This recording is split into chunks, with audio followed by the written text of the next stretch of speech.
Nilinaw ng isang constitutional expert na hindi nababago ng interpretasyon ng Korte Suprema ang malinaw na probisyon ng saligang batas kaugnay ng agarang pagsasagawa ng impeachment trial. Sa panayam ng Bombo Radyo Kawayan kay Attorney Domingo Egon Cayosa, sinabi nito na bagamat naglabas ng opinyon ng Supreme Court of the Philippines hinggil sa kahulugan ng forthwith o ika-apat na linggo o nananatili pa rin ang diwa ng 1987 Philippine Constitution na dapat agad na simulan ang impeachment proceedings. Ayon kay Attorney Cayosa, ang paggamit ng terminong within responsible time at without undue delay ay maaaring magdulot pa ng iba't ibang interpretasyon sa halip na magbigay linaw. Kit nito na sa simpleng pagbasa ng saligang batas, malinaw na ang ibig sabihin ng forthwith ay agarang aksyon o sa lalong madaling panahon. Ipinaliwanag pa ng eksperto na ang konteksto ng naturang interpretasyon ay kaugnay ng petisyon na humihiling sa Korte Suprema na utusan ang Senado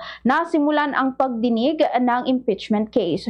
Gayunman ay binigyang diin nito na hindi maaring diktahan ng Korte Suprema ang Senado dahil ito ay isang equal o co-equal branch ng pamahalaan. Dagdag pa ni Attorney Cayosa, sa huli ay ang mayorya ng mga senador pa rin ang magpapasya kung gaano kabilis sisimulan ang impeachment trial.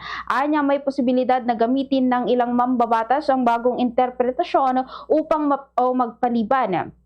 Subalit ito ay nakasalalay pa rin sa magiging boto ng nakararami. Binigyang diin din nito na ang intensyon ng saligang batas ay gawing mabilis ang proseso ng impeachment na may mga itinakdang timeline at requirement tulad ng tuloy-tuloy na pagdinig araw-araw. Layunin anya nito na agad matukoy kung may sala ang isang opisyal upang mapanagot o kaya naman ay malinis ang pangalan kung walang ebidensya laban dito. Iginiit pa ng eksperto na ang impeachment ay hindi dapat itinuring o ituturing na karaniwang kaso na maaaring tumagal, kundi isang prosesong kailangang isagawa ng mabilis para sa kapakanan ng publiko at katatagan ng pamahalaan. Ganito ang bahagi ng pahayag ni Attorney Domingo Egon Cayosa.